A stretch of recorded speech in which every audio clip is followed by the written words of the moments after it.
गुरु जी, संगत जी, कैसे हैं आप सब। आशा करती हूँ कि गुरु जी की कृपा दृष्टि से आप सब लोग अपने अपने घरों में अच्छे से होंगे और स्वस्थ होंगे। गुरु जी के रंग हम सब संगतों के संग। गुरु जी को प्रणाम। ओम नमः शिवाय। शिव जी सदा सहाय। ओम नमः शिवाय।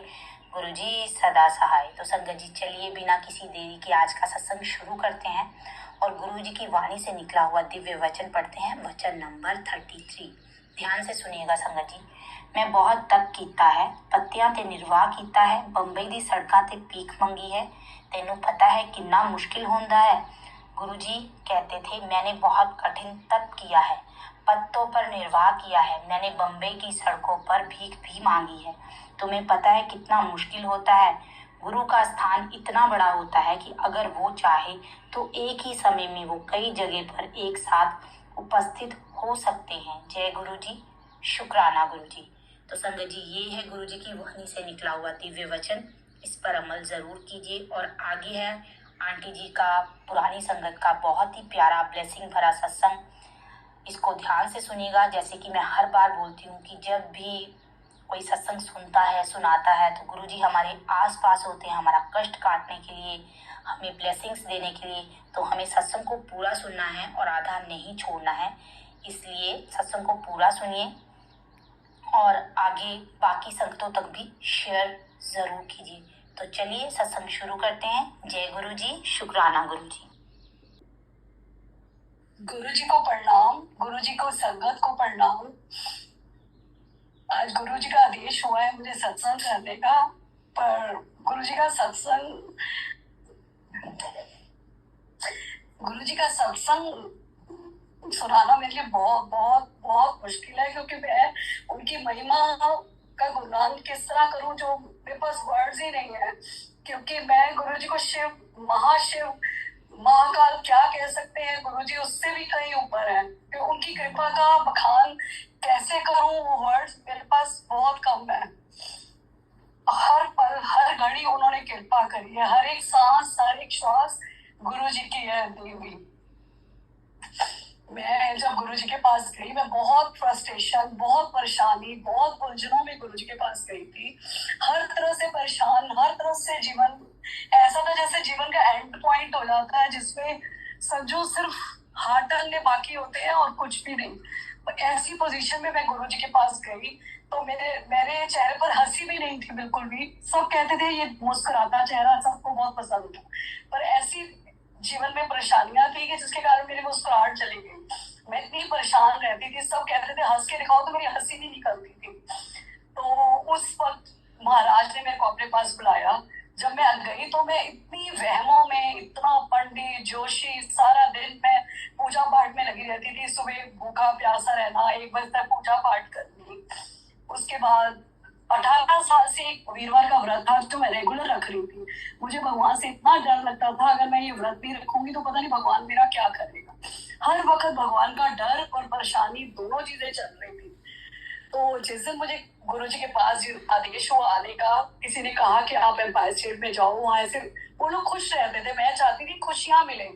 मैं उन लोगों को देखती थी, मैं कहती जैसे वो लोग खुश रहते हैं हम भी खुश रहेंगे, हमें मंदिर जाना। तो मेरे हस्बैंड कहते ऐसा कुछ नहीं हो सकता, वो ऐसे ही पंडित, ऐसे ये पंडित जोशी है, तो इन चक्करों में मत पड़। पर मैंने कहा मैंने वहां जाना है, मैंने खुश रहना है। वहां पर सब नाचते हैं, गाते हैं, खुश रहते हैं। तो इसी कारण से हमारा फिक्स हुआ कि हम लोगों ने थर्सडे मंदिर जाना है। तो मेरी सिस्टर का कॉल आया कि दीदी आपका तो व्रत होता है कि 18 साल से मेरा रेगुलर थर्सडे का व्रत था, जो मैं 1 सेकंड भी कभी छोड़ती नहीं थी, सिर्फ इस डर से कि भगवान कहीं नाराज ना हो जाए। और महाराज ने मुझे बुलाया थर्सडे के दिन, वीरवार के दिन एम्पायर स्टेट में मैं गई। उन्होंने बोला कि आपने वहां कुछ बोलना नहीं है, जाके महाराज को मत्था टेकना है और बैठ जाना है, वो सब कुछ जानते हैं। ये मुझे नहीं पता था कि गुरु कैसे होते हैं, वो क्या होते हैं और गुरु की क्या लीला होती है। मेरे को तो बस इसलिए गई थी कि मैं देखना चाहती थी वहां खुश रहना है, मुझे कैसे रहना है। मैं वहां गई, गुरु जी वहां अपने आसन पर नहीं बैठे थे, माथा टेका और वहां जाके मैं बैठ गई। मैंने कहा मैं व्रत है, मैं कुछ खाऊंगी नहीं, चुपचाप वहां बैठ के उनको, गुरु को देख के, गुरु की क्या कृपा है उनको देख के आ जाऊंगी। मैं जब महाराज अपने रूम में से निकले, छम छम करते हुए जो ऑरा, जो रूप, वो आज तक मेरी नजरों के आगे है। वो वर्ड्स में ये बयान नहीं कर सकती गुरु जी के औरे को। महाराज आके अपने गद्दी पे बैठे और थोड़ी देर में वहां लंगर आया। लंगर प्रसाद में ब्लैंक हो गई, ये भगवान ही कर सकता है, कौन कर सकता है, भगवानों का भगवान। मैं ब्लैंक हो गई कि जो मैं 18.5 से वहमी इंसान जो कभी अन्न छूता नहीं है, और आज मैं बैठ के आराम से वहां लंगर कर रही हूँ। लंगर करके मैं घर गई। महाराज की इतनी मेहर, पहले दिन ही महाराज ने बुला के बात करी। तो मेरे हस्बैंड से पूछा क्या करते हो, इन्होंने कहा शेरा का काम करते। गुरु जी कहते की पुट्ठा कब्बा काम करता है, कोई काम है? मैं कहा गुरु जी आप बताओ। कहते अच्छा दसांगी। वेरी फर्स्ट डे गुरु जी महाराज ने हमसे बात करी। उसके बाद ऐसी जिंदगी चलती रही और महाराज के पास जब गई, मैं डेली की 4 एल्पेक्स की टैबलेट खाती थी। इतने डिप्रेशन में थी कि मैं डेली एल्पेक्स की 4 टैबलेट खाती थी। और वो महाराज का जिस दिन वो लंगर खाया उस दिन से वो मैंने दवाई कभी टच नहीं की, आज तक महाराज की कृपा से। उसके बाद ऐसी हम जिंदगी चलती रही, फ्रस्ट्रेशन, परेशानियां, उलझने जीवन में चलती रही। उसके बाद महाराज के पास गए तो अंकल का ऐसा शेयर मार्केट में इतना जबरदस्त नुकसान हुआ, मेरे को प्रॉब्लम शुरू हो गई।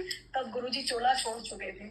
मैंने कहा मैं रंगोली पे अपना हम सफाई करके मैं मतलब गुरुजी के पास आपको हाथ धोने की सफाई ऐसी जरूरत, मन साफ होना सबसे इम्पोर्टेंट है।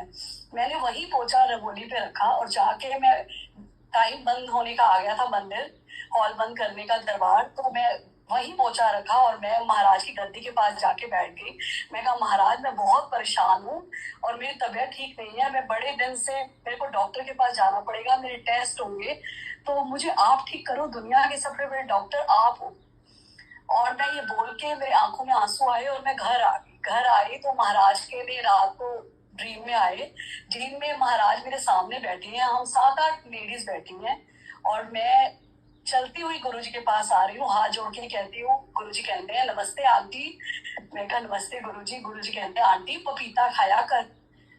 तो मैं हाँ जी गुरुजी। इतनी देर में हमारी रोड पे आवाज आती है सब्जी फल वाले की, पपीते ले लो पपीते ले लो। गुरुजी कहते हैं चल मैं तेनू लेके देना है। गुरुजी मेरे साथ जाते हैं बाहर, उससे पपीता लेते हैं 5 किलो का। पपीता लेके मेरे हाथ में दे देते हैं। मैंने कहा गुरुजी ये पपीता तो बहुत बड़ा है। कहते हैं अच्छा ऐदा कर, आधा मेनू दे दे, आधा तू ले। आधा पपीता मैं लेती हूँ और एकदम मेरी आंख खुलती है सुबह 7 बजे। मैं घर में शोर कर रही थी जब महाराज का ड्रीम आया, तो ऐसी एक्साइटमेंट और ऐसा पागलपन सा होता है जो आप बता नहीं सकते किसी को। तो मैंने कहा कि महाराज ने दर्शन दिए, पपीता मेरे को बोला है खाने के लिए। इतनी देर में मेरे घर के बाहर से आवाजें आने लग गई, पपीता ले लो, रसगुल्ले ले लो। वो पपीता के साथ रसगुल्ले बोल रहा था। बाहर गई मैं सड़क पे, उसके पास वही पपीते जो मैंने ड्रीम में रात को गुरुजी ने बड़े बड़े पपीते दिखाए थे। मैंने उससे एक पपीता लिया। ऐसा पपीते मैंने जिंदगी में नहीं खाया जो रसगुल्ला टपकता हुआ जैसे रस होता है, महाराज का डिवाइन प्रसाद। उस दिन से वो मेरी तबीयत बिल्कुल ठीक हो गई। वो आज तक मेरी वही दवाई है, पपीता ही मेरी दवाई है। पपीता जब मैं खाना बंद करती हूँ मेरी फिर से तबीयत कुछ ना कुछ प्रॉब्लम शुरू हो जाती है। ये ऐसा भगवान कहीं मिल सकता है जो पपीते से हमारा इलाज करता है हर पल हर घड़ी। उसके बाद फिर अंकल का शेयर मार्केट में ऐसा टाइम आया जब बहुत नुकसान हुआ, बहुत ज्यादा। मैं परेशान होने लग गई। एक दिन मैं पकौड़े बना रही थी किचन के अंदर, तो मेरे हस्बैंड कहते तू ना सरसों का तेल रहने दे और देसी घी में बनाया कर। तो मेरे को अपने हस्बैंड से और नाराज हुई। मैंने कहा यहाँ तो खाने के लाले पड़े हुए हैं और अंकल कहते देसी घी में बनाया कर। मैंने मतलब गुस्सा होके वो मंदिर हम जाते थे रेगुलर, हमने शाम को उठ के अपना मंदिर चले गए। उन दिनों में तब गुरुजी चोला छोड़ चुके थे, बड़ा मंदिर में सत्संग होता था और हम लोग लंगर करके घर आते थे। जब वहां पे उन दिनों लाइटनिंग भी बहुत कम थी, बैक साइड पे एक आंटी ने मेरे हस्बैंड को बुलाया, कहते हैं कि अंकल इधर आओ। तब हम किसी को ऐसे जानते नहीं थे, ना किसी का नाम ना कुछ, तब तो कोई बोलते भी नहीं थे, कौन क्या है किसी को कुछ नहीं पता। तो मेरे हस्बैंड गए और उन्होंने बोला ये प्रसाद ना अपनी गाड़ी में रख दो। तो मेरे हस्बैंड मुझे कहते तो नीचे लंगर के लिए पहुंच, बेसमेंट में मैं आ रहा हूँ, प्रसाद बोला किसी आंटी ने। अंकल ने प्रसाद गाड़ी में रखा और अंकल आ गए। लंगर करके जब हम घर आए तो अंकल वो प्रसाद का डिब्बा हमारे घर लेके आए, तो देखा 15 किलो देसी घी का मधुसूदन का टिन। वो कम से कम घी मेरे 1 साल तक मेरा घर में चलता रहा, जिसमें मैंने हर चीज उसी ने ही करी। मतलब ये महाराज नहीं कर सकते तो कौन कर सकते हैं, हर पल हर घड़ी। फिर मैंने कहा महाराज इनका इतना नुकसान हो गया, अब हमारी दाल रोटी का क्या होगा। बहुत परेशान, बड़ी उलझने। तो मेरे फादर अशोक विहार में रहते हैं, तो कुछ ऐसी प्रॉब्लम हुई कि हमें अशोक विहार, गुरुजी ने ड्रीम दिखाया कि गुरुजी अशोक विहार रहते हैं। ड्रीम में मैं गुरुजी को मिलने आ रही हूँ। गुरुजी हमारे ड्राइंग रूम में अशोक विहार में बैठे हैं और मेरे को, मैं अंदर जाने के लिए एक्साइटेड होती हूँ। मैं चप्पल उतारती हूँ, सेवादार हाथ रख लेता है, आज जी आप ऐसे नहीं जाओगे, पहले आप प्रसाद खाओगे फिर जाओगे। सेवादार मेरे हाथ में मूंगी की दाल के दानों का ढेर सारा प्रसाद मेरे दोनों हाथों में डाल देता है। मैं दोनों हाथों से प्रसाद खा रही हूँ और गुरुजी के सामने दर्शन कर रही हूँ। दरवाजा शीशे का है, मैं गुरुजी को देख रही हूँ, गुरुजी मुझे देखकर स्माइल कर रहे हैं और मैं वो प्रसाद फटाफट खा के गुरुजी के पास चली जाती हूँ।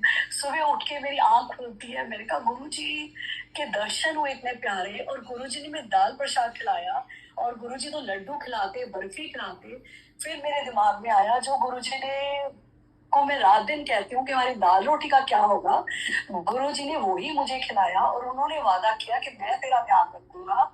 और कुछ दिन बाद हमें अशोक विहार में शिफ्ट होना, कुछ ऐसे सर्कमस्टांसेस गुरुजी ने बनाए कि हमें अशोक विहार शिफ्ट होना पड़ा। मतलब महाराज की ऐसी मेहर के वर्ड्स नहीं, बयान नहीं, कुछ वर्ड्स ही नहीं है मेरे पास उनकी कृपा का। ऐसी फिर बेटे की शादी आई, करते करते मतलब उनकी कृपा इतनी चलती रही कि मतलब कोई हर डेली का सत्संग, डेली रोज कुछ ना कुछ। फिर एक दिन क्या, मेरे बेटे की शादी का टाइम आया। मेरे बेटा, हमने सोचा था बेटे की शादी 29-30 ईयर्स में करेंगे, पर उसको लड़की मिल गई, लव मैरिज थी। वो लड़की वाले कहते नहीं, हमें तो शादी आप 2 महीने के अंदर अंदर करो, हमें नहीं पता और हमारे पास कुछ इंतजाम नहीं, हमारा कुछ फाइनेंशियली नहीं, कुछ कोई इतनी प्रॉब्लम। वो कहते नहीं हम सब कुछ करेंगे, आप बस शादी के लिए हाँ करो, शादी हमें 2 महीने के अंदर अंदर करनी है।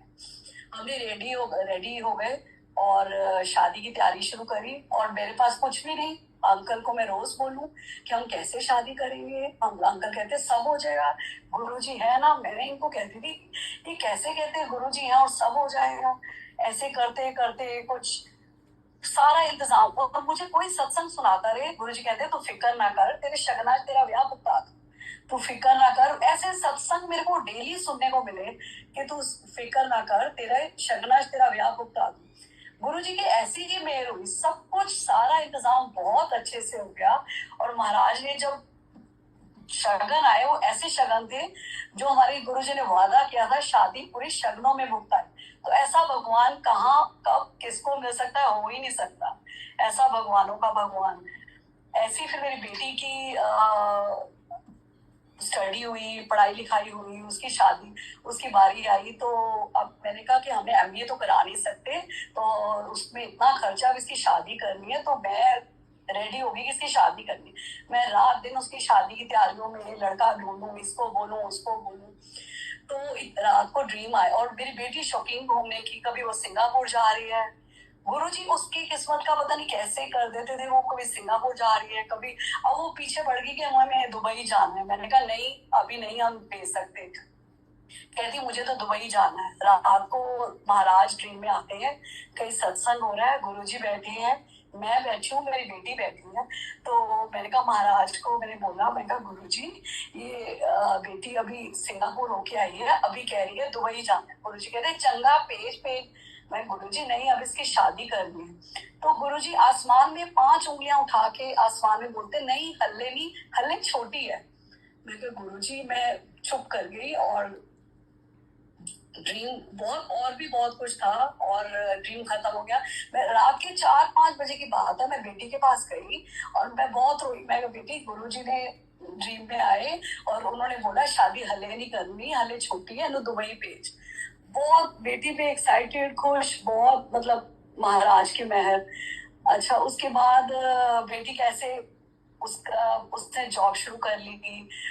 उसके बाद उसने गुरुजी की मेहर से उसकी वहां से प्लेसमेंट भी हो गई। करते करते ऐसे टाइम बीतता चला गया।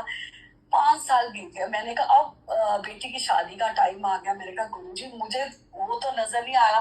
मैं गुरुजी अब आप क्यों नहीं कोई आदेश दे रहे हो, अब शादी उसकी करनी है, आप अपनी कुछ बता रहे हो कि कब करनी है, कैसे करनी है, कोई मैसेज नहीं। मैं गुरुजी का वर्ड्स को आसमान में खुद बैठ के करूं, गुरुजी कहते हल्ले नहीं, हल्ले छोटी है। तो मैं गुरुजी आप क्या कहना चाह रहे थे, वही एग्जैक्ट 5 साल बाद एक लड़का अपने आप आया महाराज के मेयर से, और मेरी बेटी का रिश्ता हुआ और पूरा पता लगा। पूरे 5 साल जो गुरुजी ने इशारा किया था, 5 साल एग्जैक्ट 5 साल बाद महाराज ने बेटी की शादी राजाओं जैसे कराई। ये उनकी कृपा, उनकी दया, उनकी मेहर इतनी अनंत है कि मेरे पास कोई वर्ड्स नहीं है। हर कृपा। एक दिन जब हमने अशोका से शिफ्ट होना था, तो हमने कहा हम अपने घर में जाएंगे। तो कुछ ऐसा बेटी की शादी भी बीच में आ गई, तो अंकल ने कहा अभी हम घर नहीं ले सकते, अभी हम घर थोड़े टाइम बाद ले लेंगे। मैं पूरी रात रोती रही और मैं गुरुजी से बात करती रही, गुरुजी आपने तो मुझे अपने घर में भेजना था, मेरा वो घर भी सेल हो गया, मैं क्या करूँ। रात को ड्रीम में आया कि एक बहुत सुंदर सा घर है और बाहर बैंड बज रहा है और गौरव अंकल आए हैं, संगत बहुत सारी लेकर हमारे घर। और एकदम मेरी आंख खुल जाती है, तो मैं फोन देखती हूँ। फोन के अंदर उन दिनों देखती थी कि क्या कोई मैसेज पढ़ के मन खुश हो जाता था। आया, तेरे सपनों से सुंदर तेरा कल होगा। और उनकी कृपा ऐसी अनंत कि उन्होंने शांति भी दी, सुकून दिया, और सब कुछ मेहर, दया, कृपा, नो वर्ड्स। थैंक यू गुरुजी। हर पल, हर घड़ी, हर एक सांस सांस आपका शुक्राना। Thank you. संगत जी, तो ये आंटी जी का सत्संग अगर आपको अच्छा लगा है तो आप कमेंट सेक्शन में जय गुरु जी, शुक्राना गुरु जी ज़रूर लिखा कीजिए। गुरु जी के चरणों में हाज़िरी ज़रूर लगाया कीजिए। और मुझे संगत जी एक रिक्वेस्ट और है कि अगर आपको कोई डाउट है कि गुरु जी को भोग कैसे लगाना है, गुरु जी का स्वरूप कहाँ रखना है, गुरु जी से रिलेटेड पूजा पाठ कैसे करनी है, और आप मेरे व्हाट्सएप नंबर पे आप मुझे कोई भी डाउट हो आपके मन में, आप मुझे मैसेज कर सकते हैं। मैं उसी टॉपिक पे सत्संग अपलोड करूँगी कि बाकी संगतें जो नई जुड़ रही हैं उनको भी पता चले। और प्लीज़ मुझे बताया कीजिए कि मेरे सत्संग आपको कैसे लग रहे हैं, और जिन संगतों ने भी गुरु जी के चैनल को सब्सक्राइब किया है उसके लिए थैंक यू। तो व्हाट्सएप नंबर नोट कीजिए 8968177798। तो चलिए, हंसते रहिए, मुस्कुराते रहिए, पॉजिटिविटी फैलाते रहिए। हाथ जोड़ते हैं, आंखें बंद करते हैं और गुरु जी का मंत्र जाप करते हैं। ओम नमः शिवाय, शिव जी सदा सहाय। ओम नमः शिवाय, गुरु जी सदा सहाय। जय गुरु जी, शुक्राना गुरु जी, अनंतम अनंतम शुक्राना मालिक।